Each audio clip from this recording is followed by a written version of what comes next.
Good evening. It's 6 o'clock, so we'll go ahead and get started. Welcome to our Meet the Candidate event sponsored by the Bristol, Virginia Democratic Committee. My name is Catherine Brillhart, and I'm chair of the committee.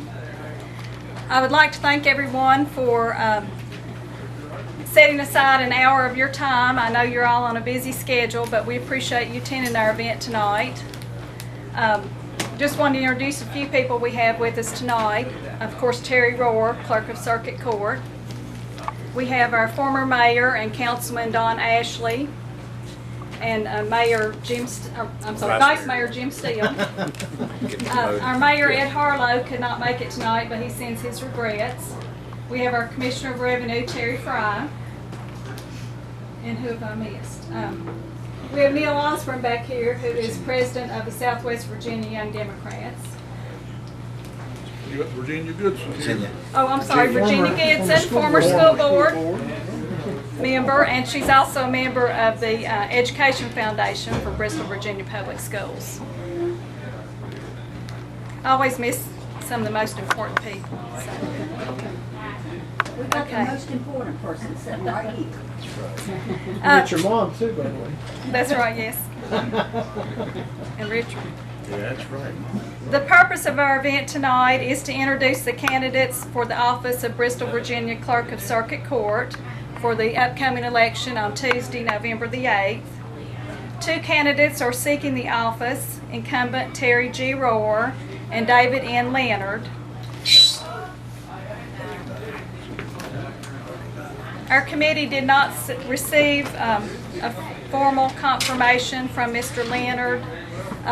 However, if he does come tonight, we will let him participate in our event. So we wanted to keep it open for him. And I'll briefly explain our schedule for tonight. Each candidate will be allowed to introduce themselves, after which we will begin to take questions from the audience. And I do have a few questions that a few individuals turned in, and I'll be glad to ask them, or if the individuals want to ask them themselves, that's fine. Go ahead and come on in and grab a seat.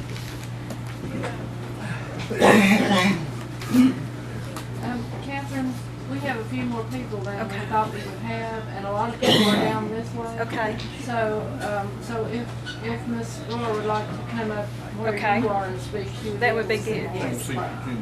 Yes. Terry, would you like to come up here?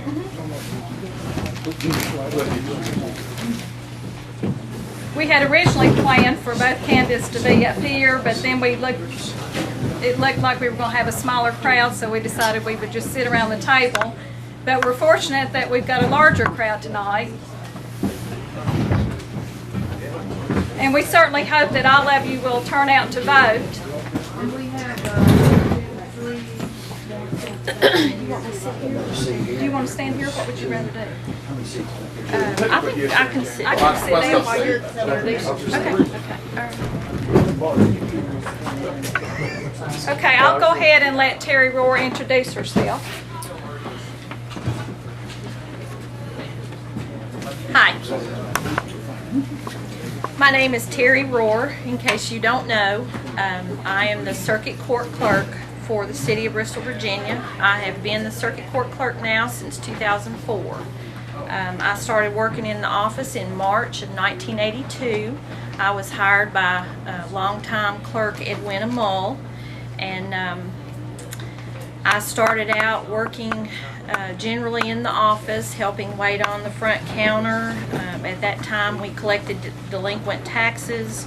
We indexed general district court warrants because they didn't have storage place to put them, so we indexed those and stored them.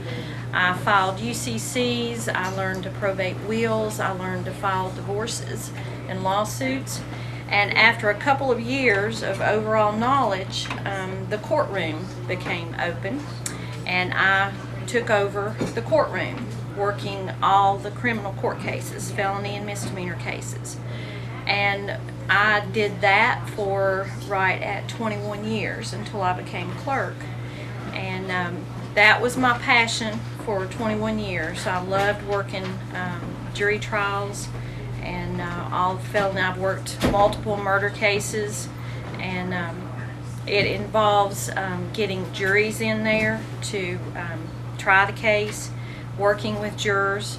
It involves swearing in the jurors, handling the evidence once it's introduced in a case. We are responsible for the evidence from that point on. We read the verdict when the verdict is returned by the jury, and in cases of appeal, we are responsible for the case going to the Court of Appeals. Everything that we do in court that the judge orders, there has to be a court order for that, so we are in charge of preparing all criminal orders for the judge to enter. Accuracy is very important, and we are interfaced now with the Department of Corrections. Those are picked up by them. We're interfaced with the state police and the DMV. So a lot of the work that we do is picked up by those agencies that we work closely with. When I became clerk, unfortunately the criminal caseload is so busy that I didn't give it up completely. There are many, many days that we have 2 courtrooms going at the same time. And we'll have 2 judges, and we need 2 clerks or deputy clerks. So I tend to work the spillover courtroom. 4 times a year we have guilty plea day, in which we have as many as 50 people plead guilty between the 2 courtrooms in one day. And there are orders to prepare for the judge to sign. There are court costs involved. We're also somewhat of a collection agency because every defendant that's convicted has court costs involved, including restitution. So the judge puts them on a payment plan, and we collect. They come in on a monthly basis. Whatever the standard payment plan is, no less than $50 a month, and we take their payments. If they owe restitution and pay restitution, we in turn pay that over to the victim, so that we are the buffer between the defendant and the victim, so that the victim does not have to deal with the person that they stole from them or whatever.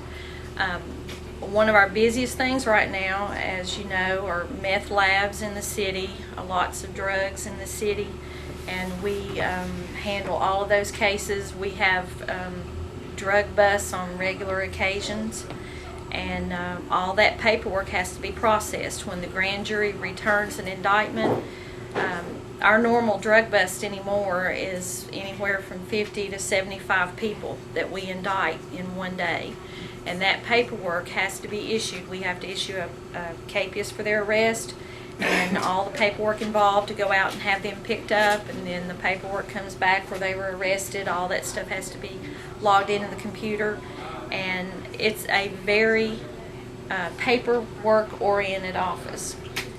The clerk, that word comes from clerical. It's exactly what it sounds like. It's a very paperwork-oriented office. And even though we have computers that really help us do the work, you still have to generate the paperwork through that computer and to make all that happen. So I wish the criminal side was a little bit less than it is right now. But as I've estimated recently, I would say that the criminal court is at least 60% of our office right now. We also record deeds. Of course, real estate is down right now. That's the slowest thing that we have. There's not a lot of things, houses being sold or being bought. I'm hoping that's going to improve, and all of that, of course, generates revenue for our office. And that's our slowest thing right now. We probate wills in the office. We file divorces. Well, first of all, we issue marriage licenses, and then later on we file divorces sometimes. But we do garnishments. We do more divorces than I would like. If you're in a car accident and you get sued, that is filed in our office if it happened in the city of Bristol. Garnishments are a big thing right now because of the economy. You can kind of track our workload by the economy. Real estate recordings are down, but judgments are up, garnishments are up, crime is up. So there's a kind of a flow to it depending on the economy. The code sets out, I've been told, more than 400 duties of the clerk's office. And I was quoted in the paper recently, and I believe this. It is, and I was telling Zach a little while ago, it's very rare that you can go your whole life without dealing with the circuit court clerk's office. Because if you buy a home, you have a mortgage on it, you pay it off, all that's done in the clerk's office. If you get married, your license comes from the clerk's office. If you want to be a notary, you get the application from us and we swear you in.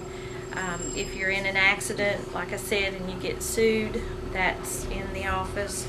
If you get divorced, anything like that, you almost, at some point in your lifetime. Another big thing we've been doing for the last several years is concealed weapon permits. Many of you here may have a concealed weapon permit.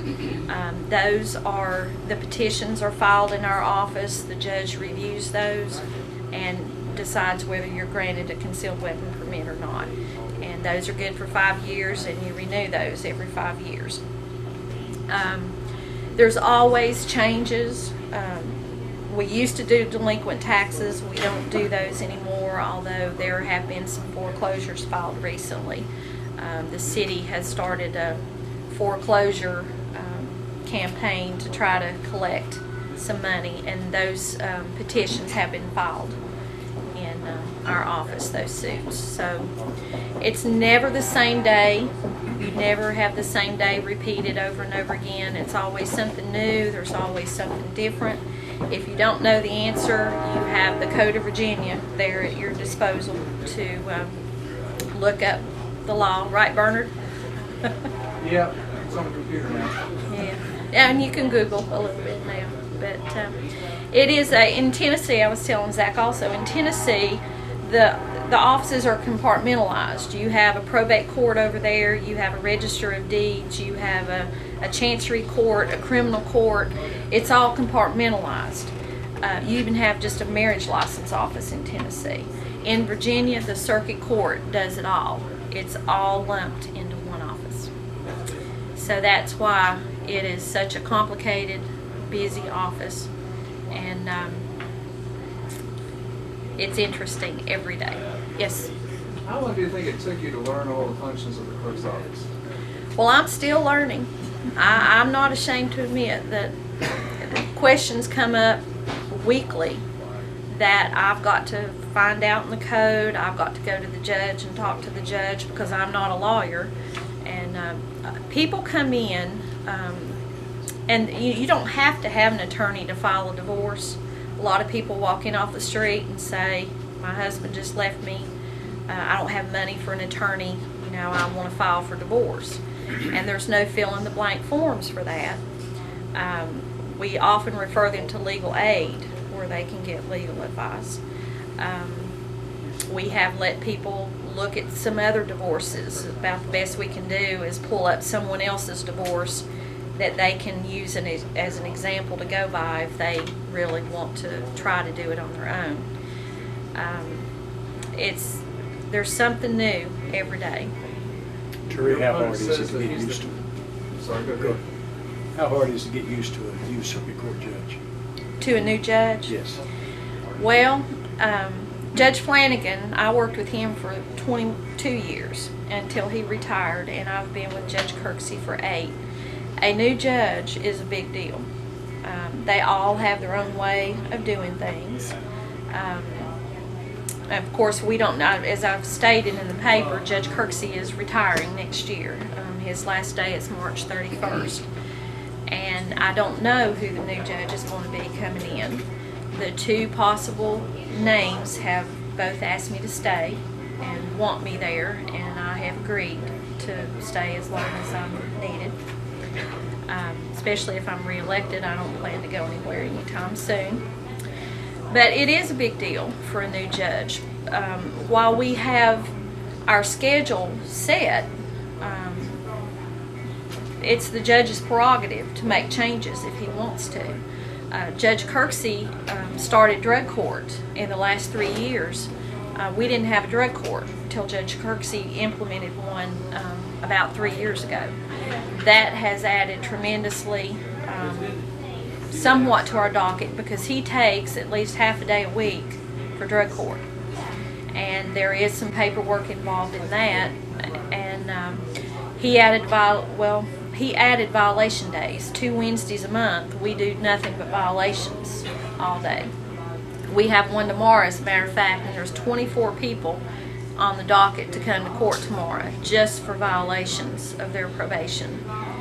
And so a new judge is a big deal. If you had a clerk who has no experience and doesn't have a clue even the schedule of the docket and what a violation day is or how a guilty plea day works, it would be hard. I cannot imagine walking into that job with zero experience. You know, it's one thing to start as a deputy at 23 years old and work your way up, but to walk in that office, to run that office, I can't imagine how anybody Could I can do follow that. up with a statement? You certainly. I like to say that being a police officer for 25 and a half years of my life and working with juvenile judges, district judges, and circuit court judges, and I have other police officers here tonight, there is nothing any greater than experience that you have. If you came up here and said that you was going to retire on us tonight, it'd be a sad day for this city. So I am proud tonight to have you running for this office. Well, thank you.